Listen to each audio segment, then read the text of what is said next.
Haryana at 9 PM news channel में आपका स्वागत है। आइए आपको कराते हैं खबरों से अपडेट।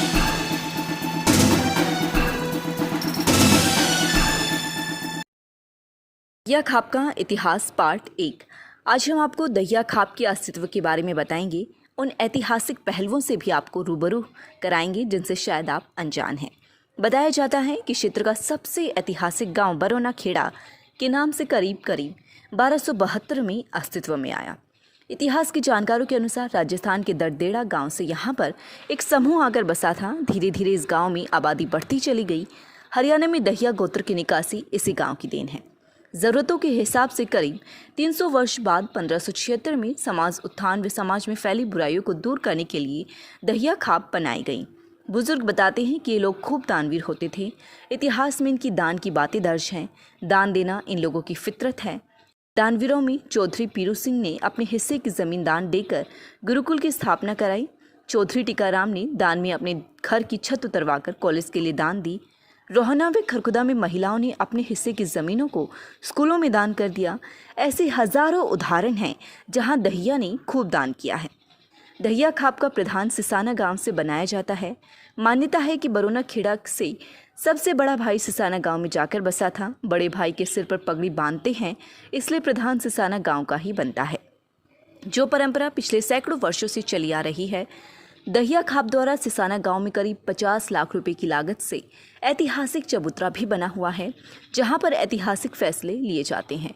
चौधरी रामफल दहिया ने दहिया खाप के पद को काफ़ी लंबे अरसे तक सुशोभित किया व ऐतिहासिक फैसले लिए। चलिए दहिया खाप की सबसे ऐतिहासिक सर्व खाप महापंचायत के बारे में आपको विस्तार से बताते हैं। बात करते हैं वर्ष 1911 की। ये उस समय का जिक्र है जब देश अंग्रेज़ों की गुलामी में जकड़ा हुआ था। इस दौरान बरोना खेड़ा गांव में सर्व खाप महापंचायत का आयोजन किया गया। समय की बातें हैं जिस समय लोगों की साइकिल भी नहीं हुआ करती थी। एटलस साइकिल वर्ष 1951 में बननी शुरू हुई थी। इसी से अंदाजा लगाया जा सकता है कि इन लोगों के पास साइकिल होगी। अनुमान लगाया जाता है कि इस महापंचायत में शामिल होने के लिए कोसों दूर से अधिकतर लोग पैदल आए होंगे या बैलगाड़ी से। इस तरीके से हजारों लोग यहाँ पर जुटे थे जिन्होंने समाज सुधार में फैसले लिए और इतिहास का हिस्सा बने, जिसमें मुख्य रूप से पूर्व सीएम भूपेंद्र सिंह हुड्डा के दादा चौधरी मातूराम व मटिंडू से चौधरी पीरू सिंह के साथ साथ हरियाणा व दिल्ली सहित विभिन्न राज्यों से आए खाप प्रतिनिधियों ने हिस्सा लिया। मानो यह महापंचायत उत्तर भारत में शिक्षा के प्रचार प्रसार के लिए एक क्रांतिकारी फैसले लेकर आई थी, क्योंकि इस महापंचायत में जो फैसले लिए गए, इन फैसलों का देश की स्वतंत्रता व देश में शिक्षा के प्रचार प्रसार में सराहनीय योगदान रहा। इस महापंचायत में फैसला लिया था कि क्षेत्र में शिक्षा को अधिक महत्व दिया जाए और महिलाओं को भी शिक्षित किया जाए, ताकि आने वाले समय में सामाजिक बुराइयों को दूर करने में प्रत्येक व्यक्ति सक्षम हो सके। उन बुजुर्गों की सोच थी कि शिक्षा व संसार से ही समाज को उन्नत किया जा सकता है।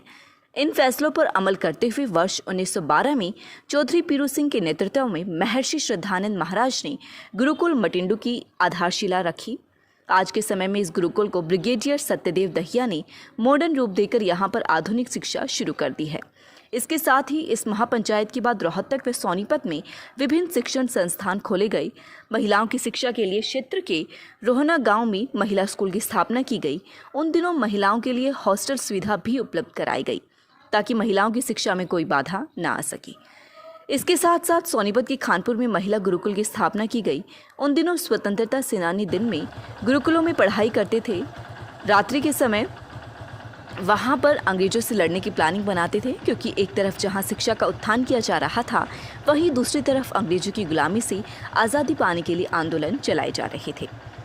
वर्ष 1911 में हुई सर्वखाप महापंचायत में उपस्थित ऐतिहासिक विभूतियां, जिनके समाज सुधारक फैसलों से न केवल क्षेत्र का विकास हुआ, बल्कि उत्तर भारत में शिक्षा के प्रचार के साथ साथ महिलाओं को शिक्षित करने की शुरुआत भी यहाँ से की गई। महिला शिक्षा का महत्व इतना अधिक बढ़ गया कि हरियाणा में वर्ष 1995 में एक सर्वे हुआ था, जिसमें सरकारी स्कूलों में अधिकतर महिलाएं पुरानी रोहतक जिले से थी। पुरानी रोहतक में सोनीपत, झज्जर भी शामिल थे। आज भी इस क्षेत्र की महिलाएं शैक्षणिक संस्थानों व विभिन्न उच्च पदों पर सेवाएं दे रही हैं। वे इस क्षेत्र से मटिंडू की बेटी शांति दहिया राठी हरियाणा में शिक्षा मंत्री भी रही है।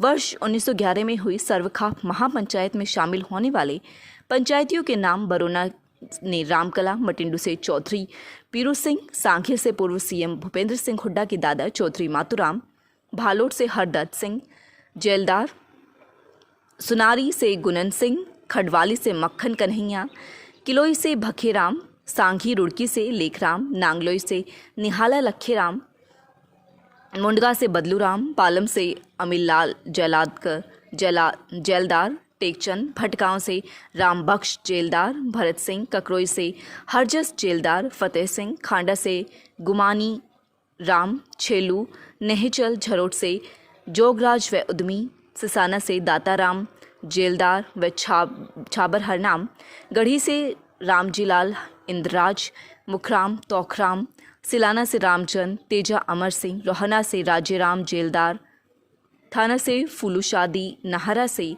मोलड़ रामचंद, नहारी से रामजस धनराम व फूलू, हलालपुर से भीखू लखराम, मसीही उद्दीन व भोलानाथ, दिसोर खेड़ी से नगाया व कन्हैया, फतेहपुर से कुंजा दाताराम नत्थू, बदाना से हन्नू शिवनाथ भरत सिंह, सेहरी से हरलाल गीधा भरत सिंह, कंझावला से नत्थू जेलदार, गोवर्धन पूजन जीतराम, शिवलाल रामचंद्र बीकू, अहलाना से घासीराम, भैंसवाल से रामरतन, आवली से भागमल, बुवाना लाखू से रुवाली राम लालचंद, खानपुर से हरनामा सिंह, कानोंदा से हरगोविंद सहित हजारों की संख्या में वर्ष 1911 की ऐतिहासिक सर्वखाप महापंचायत में प्रतिनिधि शामिल हुए थे। महापंचायत में शामिल होने के बाद जो फैसले लिए वह आने वाली पीढ़ी के लिए बेहद महत्वपूर्ण साबित हो रहे हैं। मैं नंबरदार गांव मेरा सिसाना, एक सामाजिक इंसान होने के नाते कुछ एक बातें जो 1911 के अंदर बरोना गांव के अंदर एक महापंचायत हुई थी, उसके संदर्भ में आप सबके बीच में साझा करना चाहता हूं कि जो 1911 के अंदर बरोना गांव के अंदर पंचायत हुई थी, उसमें उस आदरणीय चौधरी मातूराम जी, चौधरी पीरू सिंह जी और भी अन्य पूरे हिंदुस्तान से गणमान्य लोगों ने शिरकत की थी। और आप सबकी जानकारी के लिए बता दूं कि उस पंचायत की अध्यक्षता करने का गौरव मेरे सिसाना गांव के एक बुजुर्ग आदरणीय श्री इंद्रराज जी ने उस पंचायत की अध्यक्षता की थी। और उस पंचायत में बहुत ही महत्वपूर्ण फैसले महिला शिक्षा के और भी सामाजिक सुधार के लिए गए थे। और उसी पंचायत की बदौलत, उसी पंचायत की यह देन है कि जो रोहना गांव में महिला स्कूल खुला, खरखोदा के अंदर महिला स्कूल खुला, और खानपुर कला में जो महिला यूनिवर्सिटी बनी, और रोहतक के अंदर भी कई सारे स्कूल कॉलेज खुले, उसी पंचायत की देन है। उस पंचायत में बहुत से सामाजिक फैसले लिए गए थे। और आप लोगों को मैं ये एक और बात बताना चाहता हूं कि आज प्रचार प्रसार का माध्यम है, सबके पास अपने व्हीकल हैं। 1950 के बाद में ये एटलस साइकिल आई थी, उस टाइम पे साइकिल भी नहीं थी, और लोगों ने पैदल जाकर के, बैलगाड़ियों में जाकर के उस पंचायत की शोभा बढ़ाने का काम किया था। और उस पंचायत के जो ऐतिहासिक फैसले हैं आज भी वो, मैं तो एक ही संदेश देना चाहूँगा कि मेरे आने वाली पीढ़ी उन अपने बुजुर्गों के पद चिन्हों पर चलते हुए समाज में उनके दिखाए रास्ते पर चल के समाज सेवा करने का काम करें। धन्यवाद। जय हिंद, जय भारत। दैया परिवार की जो उत्पत्ति बताई गई है वो महर्षि दधीची से बताई गई है, क्योंकि महर्षि दधीची ने अपनी अस्थियां दान कर दी थी पीपली गांव में, जब असुरों की और देवताओं की लड़ाई हुई थी। और उसके बाद से दैया परिवार बहुत ही विकसित और चारों तरफ फैला। और 1911 में एक पंचायत हुई गांव बरोना में, जहां पे सब बड़े बड़े जो दैया परिवार के महानुभाव थे, जो समाज सेवी थे, उन्होंने उसमें भाग लिया। और उस पंचायत में जो मेन पॉइंट लिया गया था वो लिया गया था कि भाई शिक्षा का विस्तार हो, स्कूल कॉलेज बनाए जाएं और अपने बच्चों में शिक्षा फैलाई जाए, क्योंकि बगैर शिक्षा के आप उन्नति नहीं कर सकते। तो सोनीपत और रोहतक में जो शिक्षा का उत्थान हुआ वो 1911 से शुरू हो गया था, क्योंकि 1911 से रोहतक और सोनीपत में स्कूल कॉलेज बनने शुरू हो गए थे। उस पंचायत में और भी बहुत से समाज सुधार के जो काम थे वो डिक्लेयर किए गए, जैसे शादियों पे ज़्यादा खर्च ना करना, मृत्यु भोज ना करना, लेडीज़ का मठों में या आश्रमों में ना जाना, इस तरह से कई सुधार उस पंचायत में करीबन 22 पॉइंट पे समाज सुधार के लिए गए थे। और तब से चलते चलते चलते एक टाइम आया कि हमारे सोनीपत और रोहतक एक एजुकेशन हब कहलाया। और अभी भी हमारे इस एरिया के बच्चे उन महानुभावों की देन के कारण ही आज कोई IAS टॉप कर रहा है, कोई UPSSC टॉप कर रहा है, कोई IIMT टॉप कर रहा है। तो ये उन्हीं की देन थी जो आज इस तरह से हुआ है। और हमारे इस एरिया के लोग बहुत ही दानवीर रहे हैं और इन दानवीरों की वचनों पे चलते हुए आज हमारा ये समाज, आज हमारा दहिया परिवार दान करने में कभी किसी से पीछे नहीं रहा है।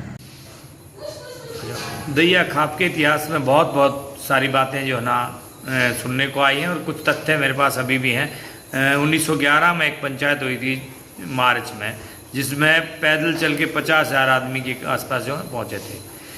वो हिस्टोरिकल जो है ना पंचायत थी। वैसी पंचायतें आज बहुत मुश्किल बातें हैं। इतना अनुशासन, उस टाइम अंग्रेज अफसर भी वहाँ पे पहुँचे थे जिन्होंने उस पंचायत में जो 16-17 कमेंट्स पास हुए थे, जो रूल्स बने थे, वो एक ऐतिहासिक थे। जैसे एजुकेशन, पशुओं की नस्ल के बारे में और अभद्र कपड़े पहनने के बारे में और महिलाओं को सुरक्षा और संरक्षण देने के बारे में, ये अहम मुद्दे रखे गए थे। उन्नत किस्म की खेती के बारे में आज हम अपने विज्ञान को चर्चित करते हैं। हमारे खाप के लोगों में, खाप सरदारों में उस टाइम जो ना इतनी ज़्यादा नॉलेज थी इन चीज़ों के प्रति, वो स्मरणीय, सोचनीय है। और मैं उम्मीद करता हूँ कि भविष्य में भी दहिया खाप ऐसे फैसले लेती रहेगी और देश प्रदेश को, चाहे एजुकेशन की बात है, चाहे किसी और तरह की चर्चा की बात है, वो अपने दहिया खाप के चबूतरे से हमेशा ही अच्छे विचार निकलते रहेंगे। जय पंचायत, जय हरियाणा, जय भारत।